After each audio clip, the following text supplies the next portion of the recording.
ಅಲ್ಲಕಲ್ಲ ಇನ್ನು 7 ದಿನ ಅಂತ ಈ ಕೇಸ್ ವಿಚಾರ ಓಡಾಡ್ಕೊಂಡಿರಕ್ಕಾಯ್ತದ ಹೇಳೋ. ಅದಕ್ಕೆ ಇವತ್ತಿಗೆಲ್ಲ ಮುಗಿಬೇಕು. ಈಗಾಗಲೇ 2 ಜೀವ ಹೋಗವೆ, ಇದು ಹೋದ್ರೆ 3 ಆಯ್ತದೆ. 3ಕ್ಕೆ ಮುಖ ಆಯ್ತದ ಬಿಡ್ಲಾ. ಅಪ್ಪಯ್ಯ ಅಪ್ಪಯ್ಯ ನಿನ್ನ ಕೈ ಮುಗಿತೀನಿ ಕಣಪ್ಪಯ್ಯ. ಈಗಲೇ ಫೋನ್ ಮಾಡಿ ಆ ಇನ್ಸ್ಪೆಕ್ಟರ್ಗೆ ಅವನು ವೆಂಕಿಗೆ ಏನು ಮಾಡಬೇಡಿ ಅಂತ ಹೇಳಿ ಅಪ್ಪಯ್ಯ. ಅಪ್ಪಯ್ಯ ಬೇಡ ಕಣಪ್ಪಯ್ಯ, ಅವನು ತುಂಬ ಮುಗ್ಧ ಕಣಪ್ಪಯ್ಯ, ಅಮಾಯಕ. ಅವನಿಗೇನು ಆಗಬಾರ್ದು ಕಣಪ್ಪಯ್ಯ. ಅದು ಅಲ್ಲದೆ ಅವ್ನು ನಮ್ಮ ಸಂಬಂಧಿಕ ಕಣಪ್ಪಯ್ಯ. ಬೇಡ ಅಂತ ಹೇಳಿ ಅಪ್ಪ, ನಿಮ್ ಕಾಲಿಗೆ ಬೀಳ್ತೀನಿ ಕಣಪ್ಪಯ್ಯ. ನೋಡ್ಲಾ ಮರಗೌಡ, ನನಗೆ ದೂರದ ಸಂಬಂಧಕ್ಕಿಂತ ನನ್ನ ರಕ್ತ ಹಂಚ್ಕೊಂಡು ಹುಟ್ಟಿರೋ ನನ್ನ ರಕ್ತ ಸಂಬಂಧ ಮುಖ್ಯಕ್ಕಲ್ಲ. ನನ್ನ ಮಗನ ಕಾಪಾಡ್ಕೊಳ್ಳೋಕ್ಕೋಸ್ಕರ ನಾನು ಯಾವ ಮಟ್ಟಕ್ಕೆ ಬೇಕಾದ್ರೂ ಹಿಡಿತೀನಿ. ನೋಡ್ಲಾ ಮರಗೌಡ, ಏನಲ್ಲ ನೀನು ನಿನ್ನ ತಮ್ಮನ ಬಗ್ಗೆ ಯೋಚನೆ ಮಾಡ್ತಾ ಇಲ್ವಲ್ಲ? ಅಲ್ಲಕಲ್ಲ ಅವನೇನು ಜೀವನ ಪೂರ್ತಿ ಜೈಲಲ್ಲೇ ಕೊಳಿಬೇಕು ಅನ್ಕೊಂಡಿದ್ಯಾ ಹೆಂಗೆ? ಏನಪ್ಪಯ್ಯ, ನನ್ನ ತಮ್ಮ ಜೈಲಲ್ಲಿ ಇರ್ತಾನೆ ಅಂತ ಅಮಾಯಕನ ಪ್ರಾಣ ತೆಗಿಯಕ್ಕಾದೇನಪ್ಪಯ್ಯ? ಏಯ್, ನನಗೂ ಗೊತ್ತು ಕಲ ಅವನ ಅಮಾಯಕ ಅಂತ. ಆದ್ರೆ ಅವನ್ ಹೊಡೆಯೋ ಗುಂಡ್ಗೆಲ್ಲ ಗೊತ್ತಿರ್ತದೆ ಅವನ ಅಮಾಯಕ ಅಂತ. ಅದು ಯಾರನ್ನ ಬೇಕಾದ್ರೂ ಬಲಿ ತಗತ್ತದೆ. ಏಯ್, ಒಂದು ಬಲಿಯಿಂದ ನನ್ನ ಮಗ ಸಿದ್ದು ಜೀವನ ಬೆಳಕಾಗಕ್ಕಿಲ್ವಲ್ಲ? ನೀನ್ ಸ್ವಲ್ಪ ಸುಮ್ಕಿರ್ಲ, ಬೇಡ ಗಾಡಿ ಹಚ್ಕೋ. ಅಲ್ಲ ಕಣಪ್ಪಯ್ಯ,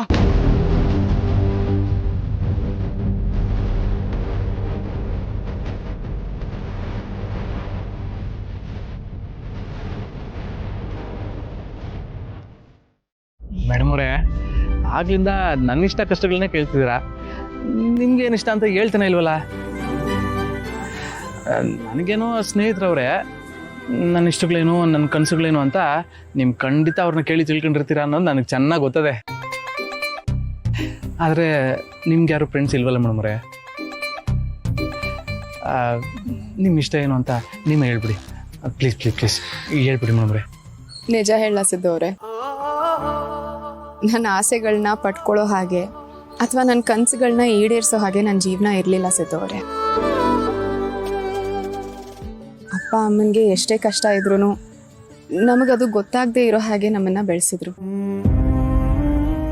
ನಮಗೇನು ಬೇಕೋ ನಾವು ಹೇಳೋಕ್ಕೂ ಮುಂಚೆನೇ ಅವರೇ ತಿಳ್ಕೊಂಡು ನಮಗೆ ಕೊಡಿಸ್ತಾ ಇದ್ರು. ಆ ತೃಪ್ತಿ ನನಗಿದೆ. ಆದ್ರೂ ಮನ್ಸಲ್ಲಿ ಏನಾರು ಇದ್ದೇ ಇರ್ತದಲ್ವೇ ಮೇಡಮ್ ಅವರೇ? ಇಲ್ಲ ಸಿದ್ದು ಅವರೇ, ನನಗಿದೇ ಬೇಕು ಅದೇ ಬೇಕು ಅಂತ ಯಾವತ್ತೂ ಅನಿಸಿಲ್ಲ, ಹಠನೂ ಮಾಡಿಲ್ಲ. ಇರೋದ್ರಲ್ಲೇ ಖುಷಿಯಾಗಿದ್ಕೊಂಡು ಎಲ್ಲದಕ್ಕೂ ಹೊಂದ್ಕೊಂಡು ಹೋಗೋದೇ ನನಗೆ ಅಭ್ಯಾಸ. ಅಲ್ಲ, ಆದರೂ ಕನಸು ಅನ್ನೋದು ಒಂದು ಇದ್ದೇ ಇರ್ತದಲ್ವೇ ಮೇಡಮ್ ಅವರೇ? ಸಿದ್ದು ಅವರೇ, ಈಗ ನನ್ನ ಕನಸು ಆಸೆ ಎಲ್ಲ ನೀವೇ. ನಿಮ್ಮ ಜೊತೆ ಚೆನ್ನಾಗಿ ಬಾಳಬೇಕು, ಖುಷಿಯಾಗಿ ಜೀವನ ಸಾಧಿಸ್ಬೇಕು. ಅದು ಬಿಟ್ಟರೆ ಖುಷಿ, ಅವಳು ಚೆನ್ನಾಗಿರಬೇಕು, ನಮ್ಮ ಅಪ್ಪ ಅಮ್ಮ ಖುಷಿಯಾಗಿರಬೇಕು, ಹಾಗೆ ನಿಮ್ಮ ಮನೆಯವರೆಲ್ಲ ನನ್ನನ್ನು ಸೊಸೆಯಾಗಿ ಒಪ್ಕೊಂಡು ಎಲ್ಲರೂ ಚೆನ್ನಾಗಿರಬೇಕು ಅನ್ನೋದೇ ನನ್ನ ಆಸೆ. ಇದೇನು ಮೇಡಮ್ ಅವ್ರೆ ಹಿಂಗೆ ಹೇಳ್ತಿದ್ದೀರಾ? ಅಲ್ಲ, ಆಗ್ಲಿಂದ ಸಣ್ಣ ಪುಟ್ಟ ವಿಷಯಗಳನ್ನ ಹೇಳ್ತಿದ್ದೀರಾ. ನನ್ನ ಕೈಲಿ ಏನಾದ್ರು ಮಾಡಿದ್ರೆ ಅದನ್ನ ಹೇಳಿ ಮೇಡಮ್ ಅವರೇ. ನೀವೇನು ಮಾಡಬೇಡಿ ಸಿದ್ದು ಅವರೇ.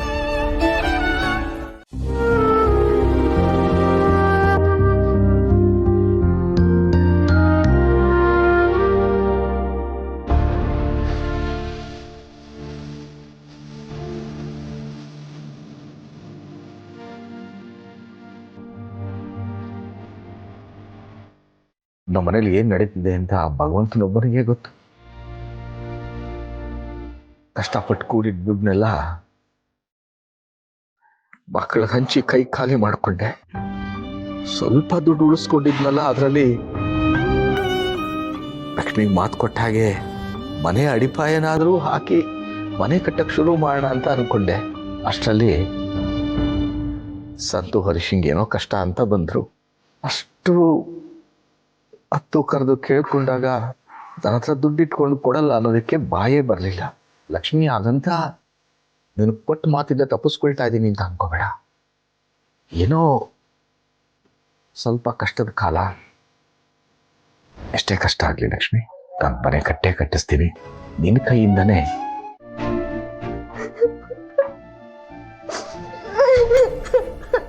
ಚಲ್ವಿ ಯಾಕವ್ವ ಅಳ್ತಾ ಇದೀಯಾ? ಏನಾಯ್ತು? ಅವ್ವ, ನನ್ ತಾಳಿ ತುಂಡಾಗೋಯ್ತು. ಏನವ್ವ ಹೇಳ್ತಾ ಇದೀಯಾ? ಹೆಂಗ್ ತುಂಡಾಯ್ತವ? ನಾನು ಅಡ್ಗೆ ಮನೇಲಿ ಕೆಲಸ ಮಾಡ್ತಿದ್ನ, ಅದೇನು ಗೊತ್ತಾಗ್ಲಾಕೊಂಡು ತುಂಡಾಗೋಯ್ತು. ನೋಡಿದ್ರೆ ಅರಿಶಿನ ಕುಂಕುಮ ಕೆಳಗ್ ಬಿತ್ತು.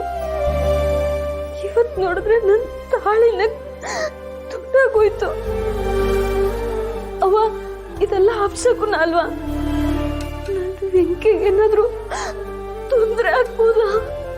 ಚಲ್ವಿ, ಹಂಗೆಲ್ಲ ಅನ್ಕೋಬೇಡ ಚಲ್ವಿ. ನೀನೇನೋ ಕೆಲಸದಲ್ಲಿದ್ದು ಹಿಂಗಾಗಿದೆ, ಅದಕ್ಕೆ ನೀನ್ ಏನೇನೋ ಯೋಚನೆ ಮಾಡ್ಬೇಡ ಕಣವ. ಇಲ್ಲ ಕಡುವ, ಈ ತಾಳಿನ ವೆಂಕಿ ತುಂಬಾ ಆಸೆಯಿಂದ ಪ್ರೀತಿಯಿಂದ ನನ್ಗೆ ತಂದ್ಕೊಟ್ಟಿದ್ದ. ನಾನು ಅಷ್ಟೇ ಕಾಳಜಿಯಿಂದ ನೋಡ್ಕೊತಿದ್ದೆ. ಆದ್ರೆ ಇವತ್ ನೋಡಿದ್ರೆ ತಾಳಿನ ತುಂಡಾಗೋಯ್ತು. ಹಾಗಂತ ವೆಂಕಿಗೆ ಏನೋ ಆಗತ್ತೆ ಅಂತ ಅನ್ಕೋಬೇಡ ಚಲ್ವಿ. ಅವನು ಯಾರಿಗೂ ಮೋಸ ಮಾಡ್ದವನಲ್ಲ, ಯಾರಿಗೂ ಕೆಟ್ಟದ್ ಬಯಸೋನು ಅಲ್ಲ, ಎಲ್ರಿಗೂ ಪ್ರೀತಿ ಹಂಚ್ದವನು. ಅಂತವನ್ಗೆ ಕೆಟ್ಟದಾಗಕ್ಕೆ ಆ ದೇವ್ರು ಬಿಡ್ತಾನೇನವ? ಚಲ್ವಿ, ನೀನು ಧೈರ್ಯವಾಗಿರವ್ವ. ಮೊದ್ಲೋಗಿ ಆ ತಾಳಿನ ಸರಿ ಮಾಡಿಸ್ಕ. ದೇವ್ರೆ, ನನ್ ವೆಂಕಿಗೆ ಏನು ತೊಂದ್ರೆ ಆಗದೆ ಇರೋ ತರ ನೋಡ್ಕೊಳಪ್ಪ. ಕ್ಷೇಮವಾಗಿ ಬಂದ್ರೆ ನಿನ್ ಸನ್ನಿಧಿಗೆ ಬಂದು ನನ್ ತುಪ್ಪದ ದೀಪ ಹಚ್ತೀನಿ.